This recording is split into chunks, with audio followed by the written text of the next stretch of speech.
काश YouTube channel में आप सभी का स्वागत है।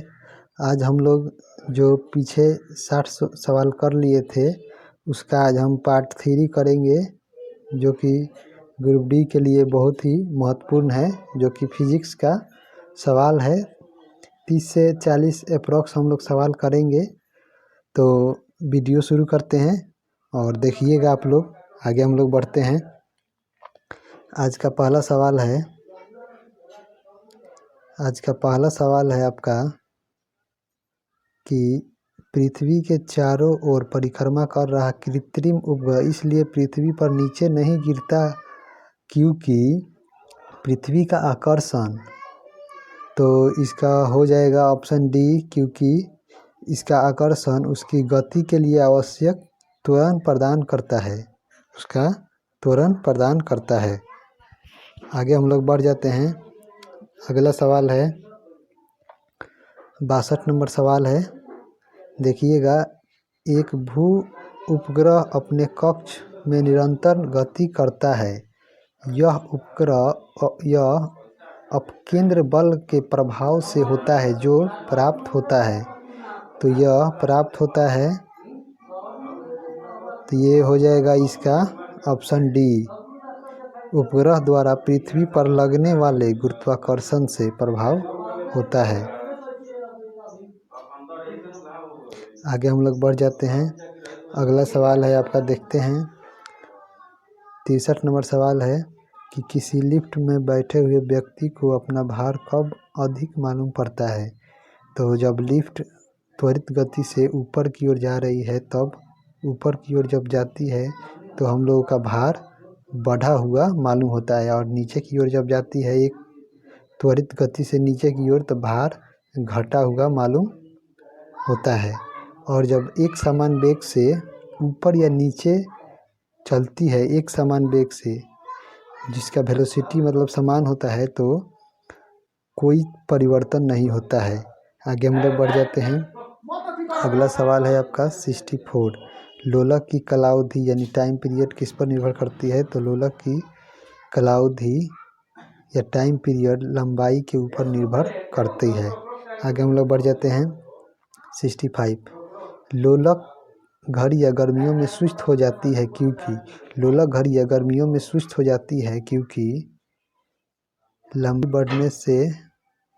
की लंबाई बढ़ने से गर्मियों के दिनों में लोलक की लंबाई बढ़ जाती है। आगे हम लोग बढ़ जाते हैं। अगला सवाल है आपका 66। एक लड़की झूले पर बैठी स्थिति में झूला झूल रही है। उस लड़की के खड़े हो जाने पर प्रलोद आवर्तकाल मतलब झूले का आवर्तकाल क्या हो जाएगा। तो झूले का आवर्तकाल कम हो जाएगा, क्योंकि लंबाई बढ़ जाने से आवर्तकाल घट जाता है, तो इसलिए कम हो जाएगा। आगे हम लोग बढ़ जाते हैं। अगला सवाल है 67। पेंडुलम घड़ी तीव्र गति से चल सकती है। तो ये तीव्र गति से शीतकाल में चल सकती है। आगे हम लोग बढ़ जाते हैं। अगला सवाल है आपका 68 नंबर कि पृथ्वी का पलायन वेग है। तो पृथ्वी का पलायन वेग है 11.2 किलोमीटर पर सेकेंड। इसका हो जाएगा ऑप्शन डी। आगे हम लोग बढ़ जाते हैं।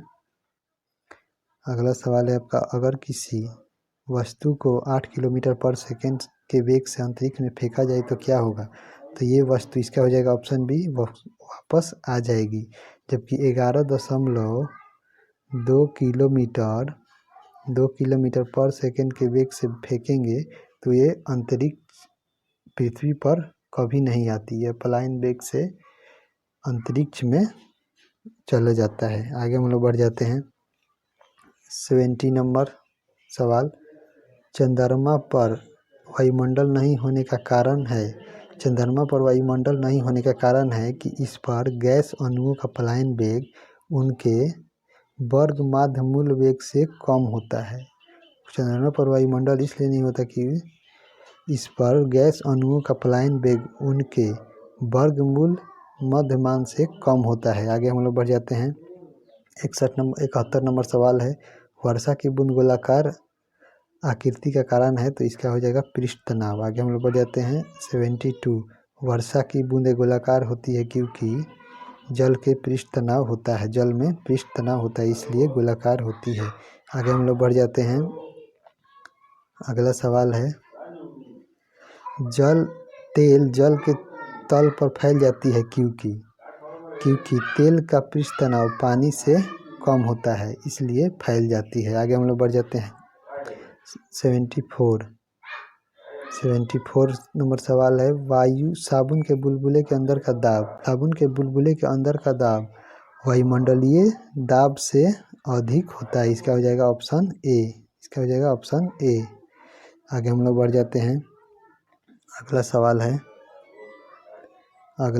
है आपका 75 नंबर सवाल है, निम्नलिखित में से किस एक के कारण केशिकतव एकमात्र कारण नहीं है, किस एक के लिए केशिकतव यानी कैपिलरिटी कारण नहीं है? तो इसका हो जाएगा ऑप्शन डी, क्योंकि डी हो जाएगा, पौधों की जड़ों में जल का इसके पर्ण समूह की ओर चलना, ये इसका कारण नहीं है। जबकि स्याही का सूखना है, भूमिगत जल का ऊपर चढ़ना है, सूती कपड़ों पर जल बूंद का फैलना, ये भी केशिकतव का है, जबकि डी नहीं है। तो इसका हो जाएगा ऑप्शन डी। आगे हम लोग बढ़ जाते हैं।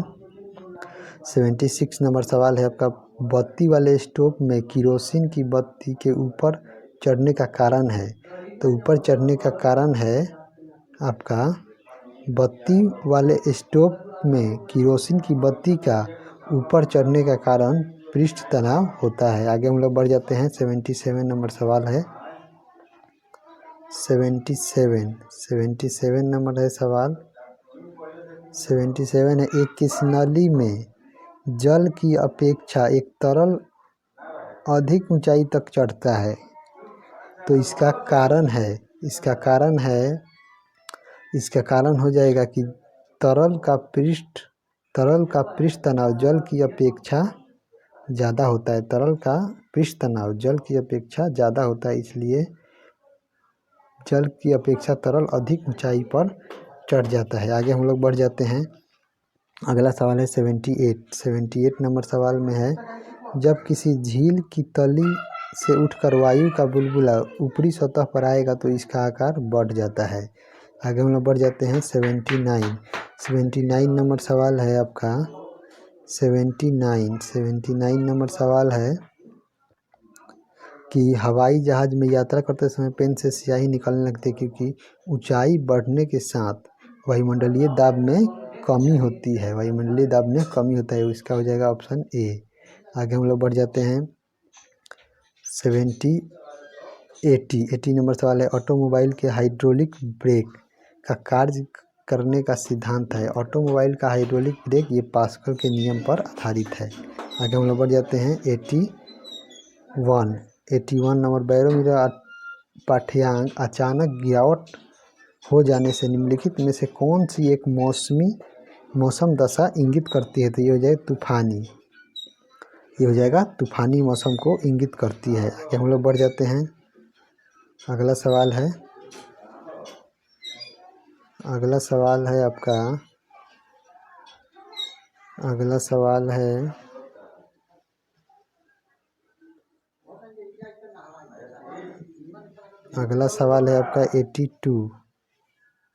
82 नंबर सवाल है।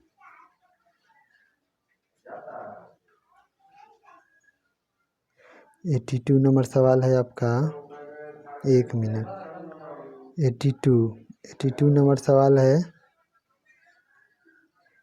82 नंबर सवाल है, करे जाड़े में झील की सतह हिमशीतित हो जाती है किंतु इसके तल में जल अवस्था बना रहता है, यह किस कारण से होता है? तो इसका सिंपली कारण है कि जल का घनत्व 4 डिग्री पर अधिकतम होता है।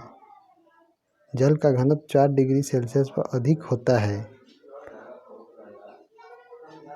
जल का माने घनत्व 4 डिग्री पर अधिक होता है, सघनता ये तो नहीं होगा, ये भी नहीं होगा, और इसमें हो जाएगा ऑप्शन ए, जो कि बर्फ ऊष्मा का कुचालक होता है, इसलिए ऊपरी सतह पर हिम होता है और अंदर द्रव अवस्था बना रहता है। आगे हम लोग बढ़ जाते हैं। 83 83 नंबर सवाल है आपका। 83 नंबर सवाल है आपका। 83 नंबर सवाल कर रहा है, शीतकाल में जब झील के ऊपरी सतह पर पानी बर्फ में बदल जाता है तो फिर भी जलीय जंतु जीवित रहते हैं, क्योंकि पानी का घनत्व 4 डिग्री सेल्सियस पर अधिकतम होता है और पानी का घनत्व 4 डिग्री सेल्सियस पर अधिकतम होता है। इस अधिकतम होता है सबसे जिससे बर्फ की ऊपरी सतह के नीचे पानी रहता है। आगे हम लोग बढ़ जाते हैं। 84 नंबर सवाल है आपका। 84 नंबर सवाल है कि बर्फ जमी झील के अंदर मछलियाँ जीवित रहती है क्योंकि, तो इसका कारण हो जाएगा 84 आपका ऑप्शन सी, झील की तली के अंदर जल नहीं जम पाता है इसलिए मछलियाँ जीवित रहती है। आगे हम लोग बढ़ जाते हैं। अगला सवाल है 85 नंबर सवाल है, वस्तु की मात्रा बदलने पर अपरिवर्तित रहेगा। तो वस्तु की मात्रा को जब हम लोग अपरिवर्तित करेंगे, मात्रा बदलेंगे, तो इसमें क्या नहीं बदलेगा, तो इसका हो जाएगा ऑप्शन डी, घनत्व तो नहीं बदलेगा। मात्रा बदलने से घनत्व तो नहीं बदलता है। आगे हम लोग बढ़ जाते हैं। 86 नंबर सवाल है, किस ताप पर पानी का घनत्व अधिकतम होता है, तो ये हो जाएगा 4 डिग्री सेल्सियस पर। और पानी का आयतन यानी वॉल्यूम आपका 4 डिग्री सेल्सियस पर न्यूनतम होता है, ये भी याद रखिएगा। आगे हम लोग बढ़ जाते हैं। अगला सवाल है आपका, लोहे की कील पारे पर क्यों तैरती है जबकि वह पानी में डूब जाती है। लोहे की कील पारे पर क्यों तैरती है जबकि पानी में डूब जाती है, तो इसका कारण हो जाएगा कि लोहे का घनत्व पानी से अधिक है। लोहे का घनत्व पानी से अधिक है तथा पारे से लोहे का घनत्व पानी से अधिक है तथा पारे से कम है। इसका हो जाएगा ऑप्शन सी। 87 का हो जाएगा ऑप्शन सी। आगे हम लोग बढ़ जाते हैं। अगला सवाल है आपका 88 नंबर सवाल है आपका। 88 नंबर सवाल है आपका। 88 नंबर सवाल है कि 88 नंबर सवाल कह रहा है कि एक सुई पानी में डूबी है जबकि एक सुई पानी में डूब जाती है जबकि लोहे का बना जहाज पानी पर तैरता है क्योंकि, तो इसका सिंपली कारण यह है कि सुई का अपेक्षित घनत्व उसके द्वारा हटाए हुए पानी के अपेक्षित घनत्व से अधिक होता है। इसका हो जाएगा ऑप्शन डी। 88 का हो जाएगा ऑप्शन डी। आगे हम लोग बढ़ जाते हैं। 89 नंबर सवाल कह रहा है कि लोहे की सुई पानी के सतह पर किस कारण से तैरती है। लोहे की सुई पानी की सतह पर किस कारण से तैरती है, तो इसका हो जाएगा ऑप्शन बी, पृष्ठ तनाव के कारण होती है। आगे हम लोग बढ़ जाते हैं। 90 नंबर सवाल है, जब कुएं से पानी की बाल्टी के ऊपर खींचते हैं तो हमें महसूस होता है कि बाल्टी पानी के सतह के ऊपर भारी हो गई है और पानी में जब रहती है तो ये हल्का महसूस होती है। आगे हम लोग बढ़ जाते हैं। अगला सवाल है आपका 91 नंबर सवाल है। 91 नंबर सवाल, बादलों के वायुमंडल में तैरने का कारण उनका यानी उसका क्या कम होता है। जब वायुमंडल में बादल तैरते हैं तो उनका घनत्व तो कम होता है, जिसका घनत्व कम होता है वह तैरेगा, जिसका घनत्व अधिक होता है वह डूब जाएगा। आगे हम लोग देखते हैं 92 नंबर सवाल है, समुद्र में प्लवन करते हुए आइसबर्ग का कितना भाग समुद्र की सतह के ऊपर होता है, तो इसका हो जाएगा ऑप्शन ए हो जाएगा। इसका 1/9 भाग समुद्र के सतह के ऊपर होता है। और आगे हम लोग बढ़ जाते हैं। 93, पानी के गिलास में एक बर्फ का टुकड़ा तैर रहा है, जब बर्फ पिघल जाएगी तो पानी के स्तर में कोई भी प्रभाव नहीं पड़ेगा। आगे हम लोग बढ़ जाते हैं। सवाल नंबर है 94, पानी के 4 डिग्री सेल्सियस पर तैरता है। पानी के 4 डिग्री सेल्सियस पर शरीर तैरता है। यदि तापमान 100 डिग्री हो जाए तो क्या होगा, जो कि मोस्ट इम्पोर्टेंट सवाल है। 94 नंबर, तो इसका हो जाएगा शरीर डूब जाएगा। जब 100 डिग्री तापमान बढ़ जाएगा तो 4 डिग्री सेल्सियस तो घनत्व तो अधिक होता है, तो तापमान बढ़ेगा तो पानी वाष्प के रूप में बदल जाएगा, तो शरीर डूब जाएगा। आगे हम लोग बढ़ जाते हैं। 95 नंबर सवाल है। 95 नंबर सवाल है आपका कि समुद्र में नदी की अपेक्षा तैरना आसान है क्योंकि। तो समुद्र में नदी की अपेक्षा तैरना आसान है क्योंकि समुद्री जल गहरा होता है। इसका हो जाएगा ऑप्शन बी, समुद्री जल का घनत्व ज़्यादा होता है और गहरा यानी घनत्व ज़्यादा होता है। आगे हम लोग बढ़ जाते हैं। 96 नंबर सवाल है। जब कोई जहाज नदी से सागर में घुसता है तो वह कुछ ऊपर उठकर चलता है। आगे हम लोग बढ़ जाते हैं। 97 नंबर सवाल है। प्रकाश विकिरण की प्रकृति होती है। तो प्रकाश विकिरण की प्रकृति तरंग के समान होती है, ये तो नहीं होगा। देखते हैं आगे ऑप्शन क्या है। कण के समान होती है या कण एवं तरंग दोनों के समान होती है। तो इसका हो जाएगा 97 का हो जाएगा ऑप्शन सी, तरंग और कण दोनों के समान होती है इसकी प्रकृति। आगे हम लोग बढ़ जाते हैं। 98 नंबर सवाल है। प्रकाश की गति है। तो प्रकाश की गति 3 × 10⁸ मीटर पर सेकेंड होती है। आगे हम लोग बढ़ जाते हैं। 99 नंबर सवाल है। प्रकाश की गति किसके बीच से जाते हुए न्यूनतम होती है। तो जिसका अपवर्तनांक ज़्यादा होगा उसमें प्रकाश की गति कम होती है, जिसका अपवर्तनांक ज़्यादा होता है उसमें प्रकाश की गति कम होती है, और जिसका अपवर्तनांक कम होता है उसमें प्रकाश की गति ज़्यादा होती है। तो इसमें हो जाएगा, इस सारे ऑप्शन में सबसे ज़्यादा अपवर्तनांक इसमें हो जाएगा कांच का, तो इसी में प्रकाश की गति न्यूनतम होती है। आगे हम लोग बढ़ जाते हैं और आज का अंतिम सवाल है आपका। आज का अंतिम सवाल है कि सूर्य से प्रकाश को धरती की सतह पर पहुंचने में लगा समय लगभग कितना होता है। तो ये 8.5 मीटर होता है।